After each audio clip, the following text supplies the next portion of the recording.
Salam Bukit Raya selama perjalanannya turut mengawal perkembangan pembangunan Ibu Kota Nusantara.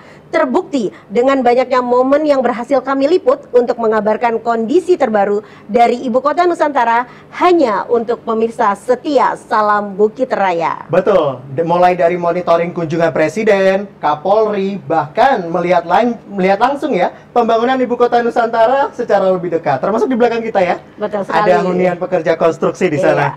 Wah, seperti apa? Penasaran? Iya. Kita simak liputannya berikut ini.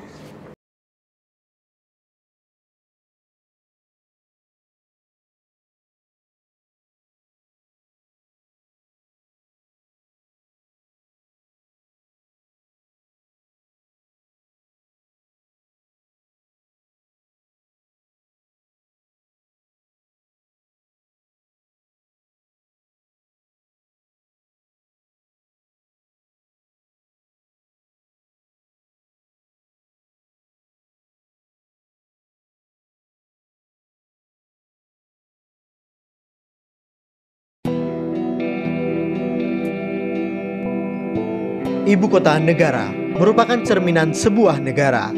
Keputusan pemindahan Ibu Kota Negara dari Jakarta ke Kalimantan Timur merupakan keputusan yang sudah dipikir matang-matang oleh pemerintah. Tentunya dengan banyak sekali pertimbangan, keputusan yang diumumkan oleh Presiden Joko Widodo ini pun membawa dampak yang luar biasa bagi Indonesia. Hal yang saat ini menjadi fokus utama pemerintah dalam pemindahan Ibu Kota Negara yang bernama Nusantara ini adalah pembangunan infrastruktur yang meliputi gedung-gedung pemerintahan dan sarana pendukung lainnya. Pembangunan terus dikebut agar bangunan siap dipakai sesuai dengan target yang telah disusun. Salam Bukit Raya sebagai media pemerintah desa yang berada di kawasan Ibu Kota Nusantara turut mengawal pemindahan Ibu Kota Nusantara dalam 1 tahun terakhir. Berbagai hal telah terjadi dalam 1 tahun terakhir.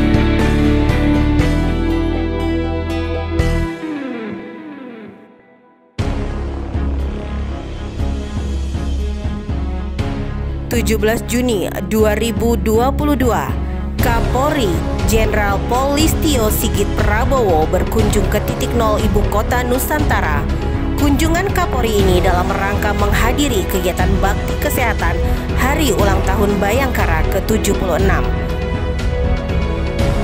Bakti kesehatan ini menghadirkan pelayanan vaksinasi, donor darah, sunat massal, dan pengobatan umum yang diikuti oleh masyarakat Kecamatan Sepaku. Dalam kesempatan ini juga dilakukan pembacaan komitmen bersama mendukung pembangunan Ibu Kota Nusantara dengan dilanjutkan dengan penandatanganan bentangan kain putih yang menyimbolkan bentuk janji dan komitmen mendukung pembangunan Ibu Kota Nusantara. Kain putih ini memiliki arti kesucian. Selain itu juga dilakukan prosesi pelepasan burung yang menjadi simbol penerbangan harapan setinggi-tingginya untuk kelancaran pembangunan IKN.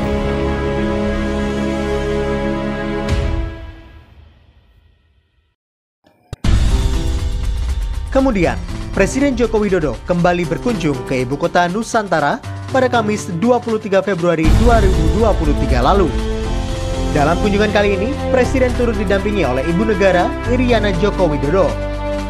Selain itu, tampak hadir pula Sekretaris Kabinet bersama dengan sejumlah menteri, Kepala dan Wakil Kepala Otorita Ibu Kota Nusantara beserta deputinya juga turut hadir mendampingi kunjungan RI 1 ini. Agenda Presiden kali ini adalah mengunjungi beberapa titik pembangunan di IKN. Salah satunya adalah pembangunan hunian pekerja konstruksi. Presiden Jokowi bersama rombongan juga menyempatkan diri untuk makan siang bersama di kantin pekerja. Dalam kesempatan ini, selesai makan, Presiden berbincang bersama dengan beberapa orang pekerja konstruksi mengenai pekerjaan pembangunan di IKN. Antusiasme para pekerja sangat luar biasa. Banyak orang yang ingin mengabadikan momen bersama dengan Presiden. Tak lupa, Presiden juga membagi-bagikan kaos kepada para pekerja.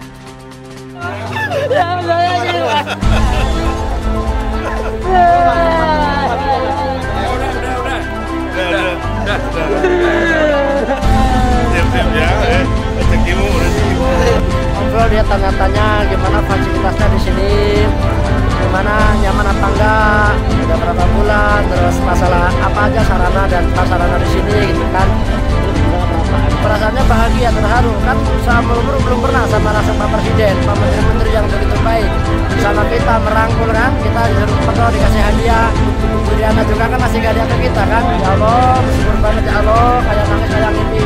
Ya mudah-mudahan Bapak selalu dikasih umur panjang, sehat, selamat, panjang umur, pokoknya mah terbaiklah buat Bapak Presiden sama Ibu berserta menteri-menterinya semuanya, pokoknya mah panjang umur, sehat aja gitu lah Pak. Setelah itu, Presiden dan rombongan bertolak menuju ke Menara Padang. Di sana, Presiden memantau progres pembangunan istana. Presiden Jokowi optimis bahwa Istana Kepresidenan akan siap digunakan sebagai lokasi upacara kemerdekaan Indonesia pada Agustus 2024 mendatang. Kawasan ini adalah kawasan istana Kepresidenan yang saya optimis tahun depan dan Agustus insya Allah sudah bisa upacara di sini. Setelah itu, Presiden melanjutkan agendanya, yakni mengunjungi dan memantau proyek pembangunan Kementerian Koordinator 4. Presiden Jokowi juga meninjau titik proyek lainnya, yakni pembangunan rumah tapak menteri. Yang kita lihat sekarang ini adalah kawasan rumah-rumah menteri. Ada 36 di sini nanti bangunan yang kita harapkan di Juni 2024 itu selesai. Karena memang ada target 17 Agustus 2024 ada upacara bendera di Ibu Kota Nusantara. Ya. Kalau sekarang programnya sudah berapa persen? Kalau melihat seperti ini, kalau di persentase memang baru 14%. Di hari yang sama, Presiden juga telah berkunjung ke Persemaian Mentawir.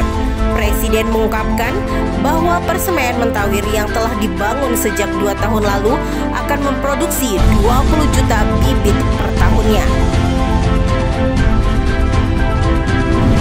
Ini adalah Persemaian Mentawir yang kita siapkan 2 tahun yang lalu dalam rangka mendukung nanti penghijauan, reboisasi, penghutanan kembali untuk Ibu Kota Nusantara plus juga seluruh kawasan yang ada di Pulau Kalimantan.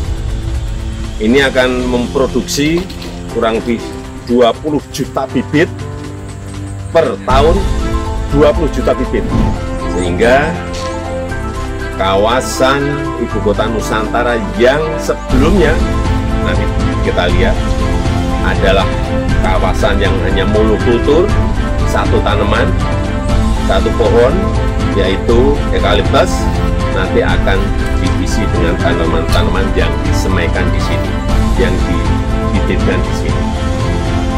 Presiden Jokowi, Ibu Iriana bersama rombongan juga memilih untuk bermalam di IKN. Tepatnya di glamping yang bangunannya sendiri sudah disiapkan jauh-jauh hari sebelum Presiden Jokowi berkunjung. Makan malam rombongan pun tampak sederhana. Nasi goreng dan mie goreng menjadi makanan utama, serta ditutup dengan lezatnya durian IKN.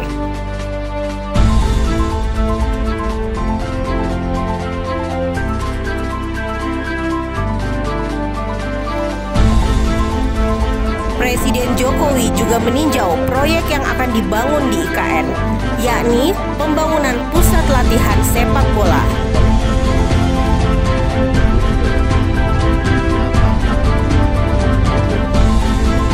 Ini adalah training center untuk PSSI, untuk sepak bola, untuk timnas. Ada 8 lapangan bola nanti di sini. Jadi terima kasih Pak Presiden, ini kami bersama Expo, sebuah kehormatan yang luar biasa. Bapak sudah memutuskan pembangunan training center di tengah kota, dan ini merupakan sesuatu yang kami pastikan akan selesai segera Pak, karena dana dari FIFA sudah disiapkan, tinggal proses tanahnya. Jadi insya Allah kita bangun segera Pak. Kalau berkenan nanti kita juga bawa Coach Sintayong ke sini langsung menengok Pak. Jadi ini segera untuk training center sepak bolanya PSSI ini akan segera dikerjakan dan diharapkan selesai tidak lebih dari 1 tahun, dan ini akan dibiayai oleh FIFA, menunjukkan bahwa kepercayaan internasional, kepercayaan FIFA terhadap IKN Nusantara ini. Satu hari sebelumnya, Presiden Jokowi mengunjungi lokasi pembangunan jalan tol IKN segmen 3B Karangjoang KKT Karyangau, ditemani oleh Menteri PUPR, Gubernur Kalimantan Timur, dan Kepala Otorita IKN. Tol ini nantinya akan menghubungkan kota Balikpapan Samarinda ke kawasan inti pusat pemerintahan IKN. Melalui jalan tol tersebut, waktu tempuh Balikpapan IKN hanya 30 menit dengan jalan sepanjang 47 km. Ya, ini jalan tol dari Balikpapan menuju ke kawasan inti yang jaraknya kurang lebih 40-an kilo, ditempuh kurang lebih 30 menit dari Balikpapan. Sudah berjalan lapangannya, kita bisa lihat. Kita harapkan ini menjadi infrastruktur pertama yang dibangun dalam rangka pembangunan Ibu Kota Nusantara. Pembangunan Ibu Kota Nusantara ini sejatinya sudah dikebut. Istana Presiden dan Kantor Sekretariat Presiden misalnya, dua bangunan ini sudah mulai digarap dan sudah menunjukkan progres perkembangan.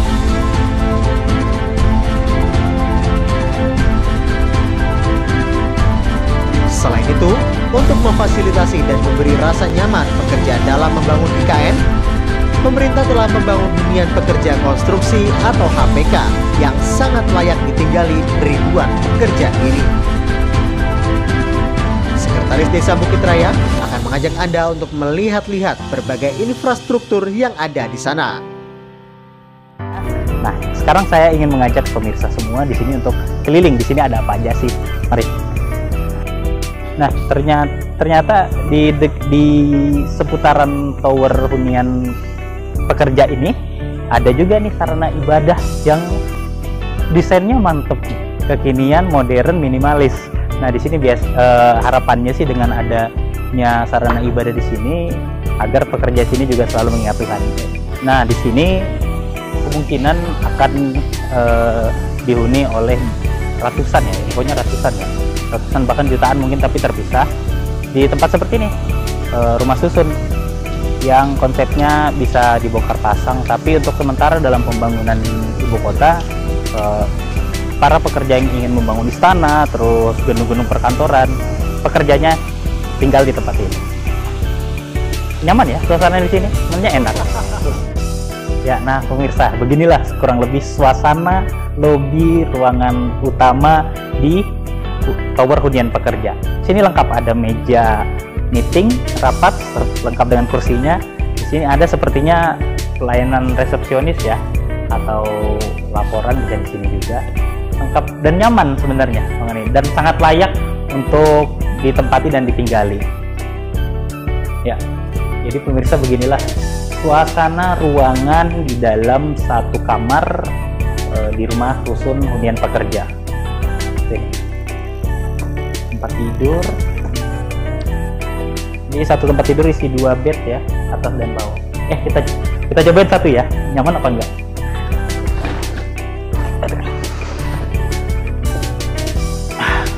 Nyaman sih, lumayan ini. Kita bilang lumayan. Nyaman. Layak, masih layak, masih memanusiakan manusia. Ya, ada kipas, Ya nantinya juga dengar informasi bahwa nanti dilengkapi dengan air minum, tempat minum, dan ya sedikit-sedikit seperti colokan charger dan ya selayaknya kamar yang menyamankan para pekerja. Beginilah suasana kantin di Rumah Susun Hunian Pekerja Ibu Kota Nusantara.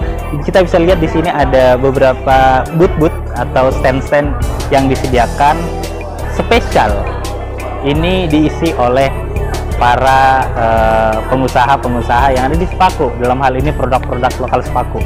Di sini ada laundry, bakul rasa dari Sepaku, galeri UMKM. UMKM isinya itu berisi dari produk lokal unggulan masyarakat yang ada di seputaran Sepaku, pelaku-pelaku UMKM Sepaku. Ada Iwapi Mart, ada di sana kantin Aziza, dan ada ayam petok. Ya, kurang lebih seperti inilah suasana terkait yang ada di kantin Rumah Susun Ibu Kota Nusantara. Selain pembangunan fisik, pemerintah juga memperhatikan pembangunan sumber daya manusia masyarakat lokal Sepaku.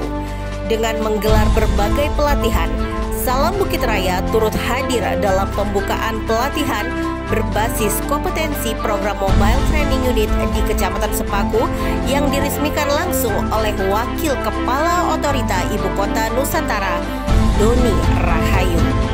Pelatihan yang diresmikan ini terdiri dari 28 jenis pelatihan yang diikuti oleh lebih dari 800 peserta dari Kecamatan Sepaku. Hal ini merupakan keantusiasan masyarakat lokal dalam mempersiapkan diri menghadapi IKN. Pada pelatihan tahap ke-1 ini sebanyak 5 pelatihan dibuka terlebih dahulu, yakni pelatihan menjahit pakaian wanita dewasa, pelatihan pembuatan roti dan kue, pelatihan hidroponik, pelatihan barista, dan pelatihan sablon yang diikuti oleh 16 orang peserta di setiap pelatihan.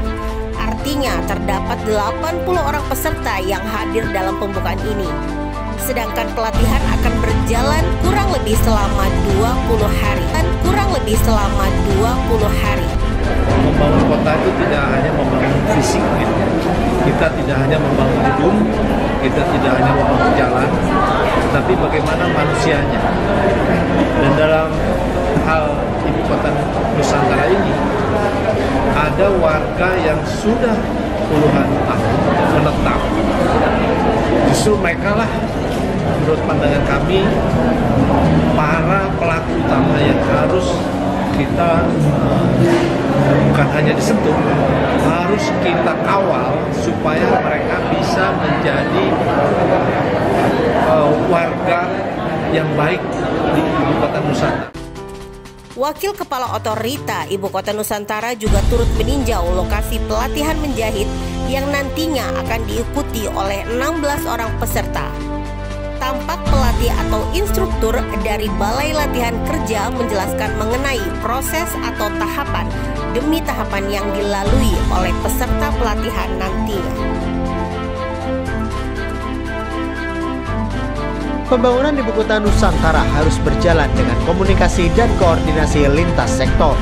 Salam Bukit Raya juga turut menyiarkan dialog kebudayaan Ibu Kota Nusantara yang diselenggarakan oleh Satu Pena Kalimantan Timur dengan tujuan sebagai langkah awal mengidentifikasi kekayaan khasanah budaya lokal dan akan dituangkan dalam proseding yang diserahkan kepada pemerintah dan otorita Ibu Kota Nusantara. Acara ini juga turut mengundang berbagai unsur seperti para pejabat kementerian, pejabat daerah, dan tokoh adat, serta tak lupa masyarakat di kawasan Kecamatan Sepaku. Bentuk dukungan mengalir dari berbagai pihak untuk mensukseskan pembangunan Ibu Kota Nusantara. Salah satunya adalah bentuk komitmen dukungan dari Asosiasi Pemerintah Desa Seluruh Indonesia atau APDESI yang menggelar rapat koordinasi nasional Rakornas tahun 2022 di Gedung DOM Balikpapan Sport and Convention Center Kelurahan Sepinggan, Kecamatan Balikpapan Selatan, Kota Balikpapan pada Minggu 18 Desember 2022. Rakornas APDESI ini mengundang seluruh kepala desa di Indonesia sebanyak 6.000 orang. turut hadir Menteri Dalam Negeri Tito Karnavian dan Gubernur Kalimantan Timur Isra Nur. Unsur pemerintahan Desa Bukit Raya juga turut hadir meramaikan sekaligus menyaksikan acara tersebut. Rakornas yang dijalankan Abdesi ini menggalakkan dukungan pembangunan ibu kota Nusantara. Dukungan ini diharapkan terbangun dari lapisan terbawah hingga lapisan atas dalam masyarakat. Perpindahan ibu kota negara dari Jakarta ke Kalimantan Timur tentunya mencetak sejarah baru bagi bangsa Indonesia. Dunia juga menyoroti progres pemindahan ibu kota Nusantara. Berbagai upaya pun dilakukan untuk menggait para investor untuk menanamkan modal di tanah Borneo ini. Dukungan dari seluruh pihak ini pun dibutuhkan untuk membangun sebuah kota peradaban baru yang tentunya membawa Indonesia menjadi negara yang lebih baik dan maju nantinya. Terdapat 3 tujuan utama IKN, yakni simbol identitas nasional, kota berkelanjutan di dunia, serta sebagai penggerak ekonomi Indonesia di masa depan. Pembangunan IKN selain menjadi upaya mengubah paradigma pembangunan menjadi Indonesia sentris, juga sekaligus untuk merealisasikan visi Indonesia 2045. Tim Salam Bukit Raya mengabarkan. Wih, keren banget ya. Ternyata pembangunan ibu kota Nusantara ini sudah mulai digencarkan agar pelaksanaan upacara kemerdekaan Indonesia yang ke-79 tahun nantinya, tahun 2024, ini bisa dilaksanakan di Istana Presiden yang baru nantinya di Kalimantan Timur. Iya, betul sekali Viko.